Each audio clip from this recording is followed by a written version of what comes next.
नमस्कार दोस्तों। आज यूजीसी रेगुलेशन 2026 के ऊपर में हम लोग बात करते हैं। तो सबसे पहले ये समझने की कोशिश करते हैं कि ये यूजीसी रेगुलेशन 2026 है क्या, जो कि जनवरी 2026 से लागू हुआ है। इसको समझने से पहले मैं आपको ये बता दूं कि मेरा जो ये कंप्लीट वीडियो है ये 7 चरणों में होगा। टोटल 7 चरण होंगे इसके। पहले चरण में मैं आपको एक्ट, रेगुलेशन और गाइडलाइंस आपको बताता हूं। एक्ट वो होता है जो कि किसी भी संसद के द्वारा एक कानून बनाया जाता है।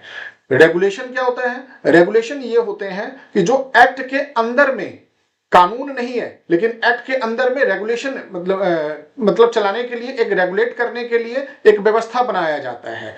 और गाइडेंस क्या है? गाइडेंस एक दिशा निर्देश है कि जिसके तहत में काम होता है। अब अगर यूजीसी के रेगुलेशन की अगर मैं बात करूं तो यूजीसी रेगुलेशन 2026 जो है वो कोई कानून नहीं है, बल्कि वो एक रेगुलेशन है। रेगुलेशन, लेकिन रेगुलेशन के साथ एक पॉइंट क्या है, अगर सेक्शन 26 यूजीसी एक्ट के तहत अगर ये आता है, जिस तरह से ये आ गया है रेगुलेशन, तो इसके हिसाब से ये इक्विवेलेंट टू द एक्ट हो जाएगा। अब ये समझने की कोशिश करते हैं कि अगला पॉइंट, पहला पॉइंट तो मैंने आपको ये बता दिया कि यूजीसी रेगुलेशन एक्ट में एक्ट क्या है, रेगुलेशन क्या है और गाइडलाइंस क्या है। तो ये रेगुलेशन है जो कि एक्ट का रूप ले लेगा और ले सकता है, जबकि गाइडलाइंस कभी भी एक्ट का मतलब मैंडेटरी नहीं है, वो चेंजेस हो सकते हैं, लेकिन ये एक्ट है। अब आ जाते हैं नेक्स्ट पॉइंट पर। एक इतिहास से कुछ पॉइंट लेते हैं कि इतिहास में एक राजा हुआ करता था, सुल्तान हुआ करता था, जिसका नाम था मोहम्मद बिन तुगलक। उसकी मंशाएं बहुत अच्छी थी, उसके विचार बड़े अच्छे थे, उसके नियम बड़े अच्छे थे, लेकिन उसके जो कार्यशैली थी, उसका जो डिसीजन लेने का तरीका था, वो बड़ा ही अटपटांग था, जो कि आम पब्लिक और धरातल से कभी भी तालमेल नहीं खाया। जैसे कि उसने दिल्ली से दौलताबाद अपनी राजधानी कर ली, कई लोग रास्ते में मर गए। जैसे उसने तांबे का सिक्का का प्रचलन कर दिया, जिसके कारण तांबे का संग्रहण बहुत ज्यादा चालू हो गया, फिर उसे बंद करना पड़ गया। वो कई तरह के हेवी टैक्स लगा दिया, जबकि सूखा पड़ा हुआ था, उसके बावजूद भी उसने टैक्स लगा दिया था। चाइना के साथ लड़ाई भी करने के लिए उसने पूरे सैन्य बल को तैयार कर दिया, लेकिन लड़ाई नहीं किया, तो जिससे कि उसके आर्थिक हानि भी हुई और मनोबल भी सैनिकों का गिरा। तो इस प्रकार से इतिहास में उसे उसके किए गए सारे डिसीजन को तुगलकी फरमान के रूप में जाना जाता है। हालांकि ये सभी लोग जानते हैं कि इतिहास अपने आप को दोहराता है, मैं इसमें किसी की तरफ इंडिकेशन नहीं कर रहा हूं, लेकिन किसी के डिसीजन इस तरह से ना हो जाए कि वो तुगलकी फरमान के रूप में जाना जाए, कि कोई नोटबंदी कर रहा है, कोई शहरों का नाम चेंज कर रहा है, कोई नियम चेंज कर रहा है, कोई टैक्स बहुत ज्यादा बढ़ा रहा है, किसी पे हमला करने की तैयारी कर रहा है लेकिन हमला नहीं कर रहा है। तो कहीं ऐसा ना हो कि वो तुगलकी फरमान के तौर पर ये भी यूजीसी रेगुलेशन जो 2026 है उसके तहत में आ जाए, तो इसे उससे जोड़ा ना जाए। लेकिन मैं आपको कहानी बताना चाह रहा था। इसके तीसरे पॉइंट में अगर मैं आपको बताऊं, 2 पॉइंट तो हो गए, तीसरे पॉइंट के रूप में मैं आपको एक थोड़ी सी जानकारी देना चाहता हूं कि अप्रैल से मई महीने, यानी अप्रैल मई 2026 में अनुमान है कि तमिलनाडु में इलेक्शन होने वाले हैं। अब अगर तमिलनाडु में इलेक्शन होंगे तो आप मुझे ये बताइए कि सबसे पहले हम एक आंकड़ा देखते हैं कि इलेक्शन में आंकड़ा क्या है। इलेक्शन में अगर मैं जाति जनगणना के आधार पर अगर आंकड़ा मैं आपको बताऊं, तो वहां पर ओबीसी की जो संख्या है वो 65 से 70% है। वहां जो एससी एसटी की संख्या टोटल जो संख्या है वो 20% एससी वालों की है और एसटी वालों का 1% है, और जनरल की जो संख्या है वो तकरीबन 15 से 20% का है। तो आप समझ सकते हैं कि ओबीसी 65 से 70%, ध्यान से इस पॉइंट को याद रखिएगा, 65 से 70% ओबीसी, एससी एसटी की संख्या कितनी हो गई 20% और 1%, एससी 20%, एसटी 1% और 15 से 20% का जनरल का है। ये हो गए मेरे तीसरे पॉइंट। अब आ जाते हैं हम अपने चौथे पॉइंट पर आ जाते हैं। जो मेरा चौथा पॉइंट है वो ये है कि जनरल किसे बोलते हैं और अदर कौन है। तो पहले ये समझते हैं कि जनरल कौन है। जनरल में ब्राह्मण, राजपूत और वैश्य आते हैं। इन तीनों जातियों के अलावा जितनी बाकी जातियां हैं वो सारे अदर्स में ले लेते हैं, जिसमें कि ओबीसी, एससी, एसटी इंक्लूड है। अब एससी एसटी एक्ट में मैं आपको एक चीज बताऊं कि एससी एसटी एक्ट में ओबीसी इंक्लूड नहीं था। इस बात को ध्यान रखिएगा, एससी एसटी एक्ट जो बना हुआ है उसमें ओबीसी नहीं है। अब एक आंकड़ा और लेते हैं कि पूरे भारत के अंदर में जनरल की कैटेगरी कितनी है, ओबीसी की कैटेगरी कितनी है, एससी की कैटेगरी कितनी है और एसटी की कैटेगरी कितनी है। अगर मैं आपको आंकड़ा देने की कोशिश करूं तो जनरल जो पूरे भारत के अंदर में है वो तकरीबन है 15 से 20 सॉरी जनरल है 30% का, ओबीसी है 41%, 19% है एससी और एसटी जो है वो 8 से 9% है। यानी जो ओबीसी है वो है 41%, जो जनरल है वो है 30% और एससी एसटी का अगर दोनों मिला लिया जाए तब वो बनता है तकरीबन 27 से 30% के बीच में। अब आ जाते हैं ट्विस्ट, एससी एसटी एक्ट में 30 अगर 30% है और ओबीसी में 41% है, तमिलनाडु में 65 से 70% ओबीसी है। कनेक्शन मिलाइएगा, जो मैं बोलना चाह रहा हूं कनेक्शन मिलाइएगा। अब नेक्स्ट पॉइंट अगर मैं आपको बताऊं, बदलाव क्या हुआ। अगर मैं बदलाव की बात करूं कि इस यूजीसी रेगुलेशन में बदलाव क्या हुआ, इसमें बदलाव क्या हुआ, जो 2012-13 के दरमियान में जो रेगुलेशन में मेंशन्ड था उसमें और अभी में क्या अंतर किया गया। जो सबसे पहला बदलाव किया गया वो ओबीसी को, जो कि पहले ओबीसी नहीं था, ओबीसी को इस एससी एसटी में यानी जनरल से अलग कर दिया गया, यानी कि एससी एसटी में ऐड कर दिया गया।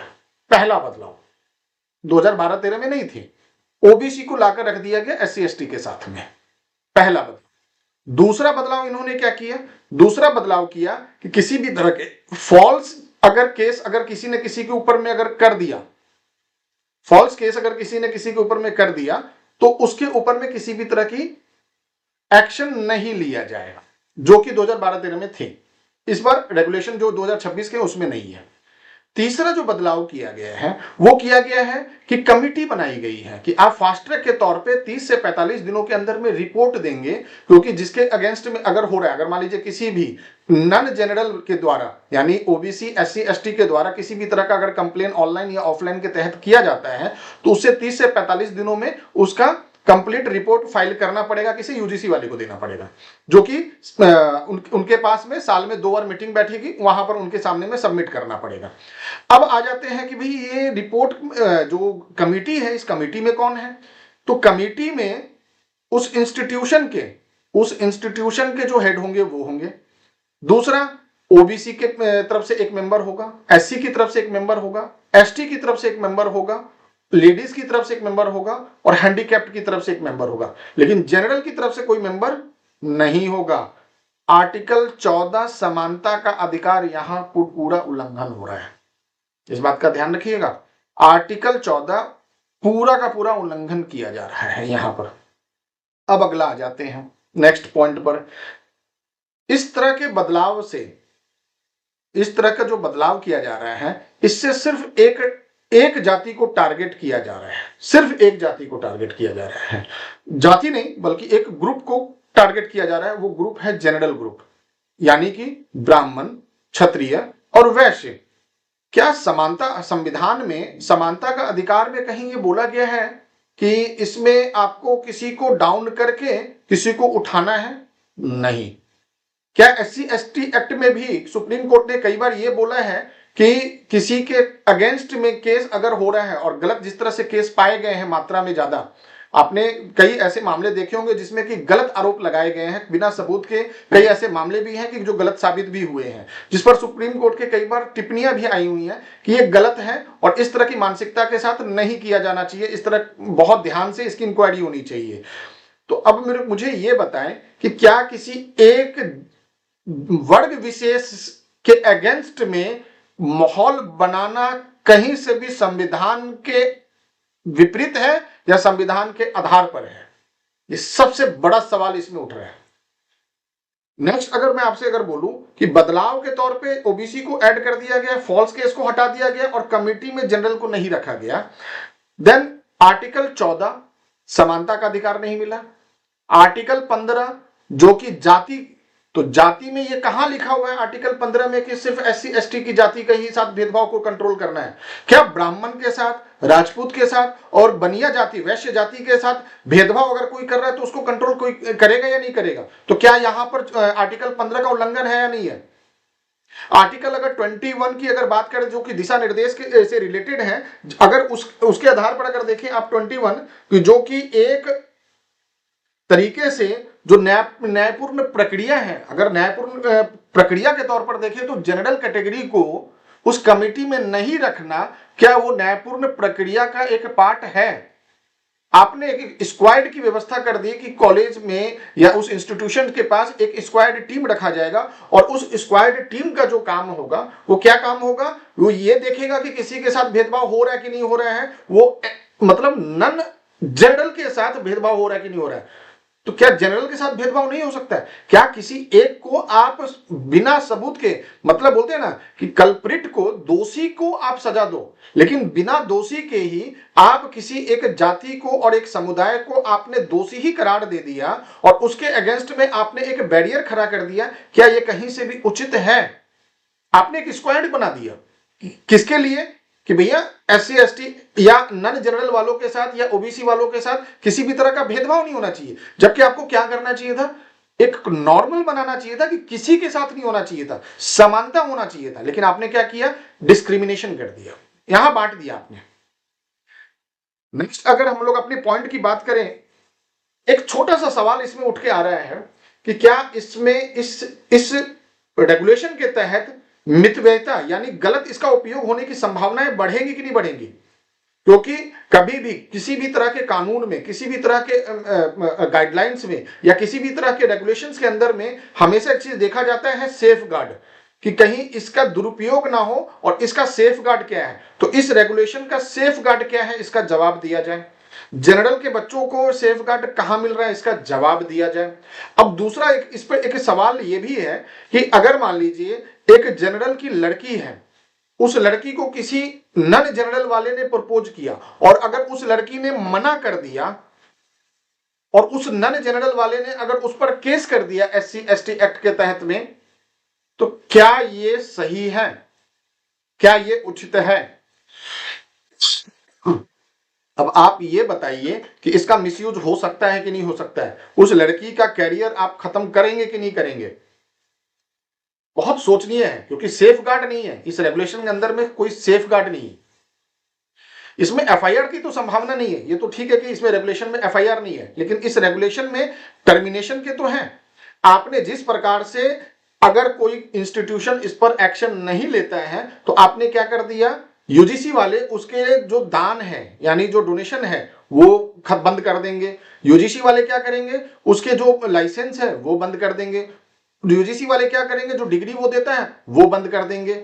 आप बताइए, आप किसी के ऊपर में चाबुक लेके बैठे हैं और बोलेंगे कि आप एक ग्रुप के लिए, एक सेक्शन ऑफ पीपल के लिए आप डिसीजन लीजिए, नहीं तो मैं आपकी जो सारी सुविधाएं हैं वो बंद कर दूंगा। तो आप मुझे ये बताएं कि जनरल के साथ नाइंसाफी हुई कि नहीं हुई है? हालांकि इस एक्ट में जो सुधार करना चाहिए था, सरकार की मंशा, मैंने जो मोहम्मद बिन तुगलक की जो बातें आपसे की है, मंशा सही है, लेकिन जो तरीका था वो गलत है। मंशा क्या था, 12-13 के बाद कई तरह के कंप्लेंट आ रहे थे कि अभी भी इसमें कई तरह के कंप्लेंट नहीं दर्ज कराए जा रहे हैं कि किसी भी प्रभाव से। तो यहां आपको इसमें ओबीसी को ऐड करने की जरूरत नहीं थी, यहां आपको कमेटी में जनरल को डालने की जरूरत थी। यहां पर आपको जो फॉल्स केस वाला मैटर है ना, जो सबसे इंपॉर्टेंट है फॉल्स वाला, इस पॉइंट को हटाना ही नहीं चाहिए था। इसी को हटाकर आपने सबसे बड़ा गलत काम किया है।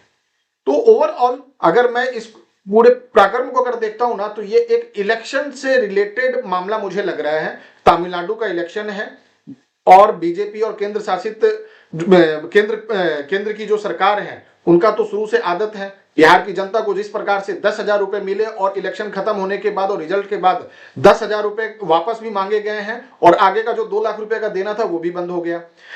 दिल्ली की जनता के साथ भी जिस तरह से वादा खिलाफी की गई है ये सबके नजर में है। तो जो अभी केंद्र सरकार में लोग सत्तारूढ़ पार्टी हैं, उनका तो ये तरीका है कि वो किसी भी तरह से फूट डालो और शासन करो के सिस्टम पे काम कर रहे हैं। अगर फूट डालो और शासन करो का अगर सिस्टम है तो उनका सिंपल सा एक मंशा, एक सिंगल टारगेट है, ओबीसी, जिसके तहत वो तमिलनाडु की इलेक्शन में अब जाना चाह रहे हैं, और उस तमिलनाडु के इलेक्शन के बाद मैं 99.99% बोल के चल रहा हूं, एक तो ये असंवैधानिक तो है ही, साथ ही साथ केंद्र सरकार खुद ही इस रेगुलेशन को वापस लेगी या इसमें संशोधन करेगी। रीजन बीइंग क्योंकि इस बीच में इनका इलेक्शन निकल जाएगा। अगर इनको लाना ही था तो ये पहले क्यों नहीं लेकर आए?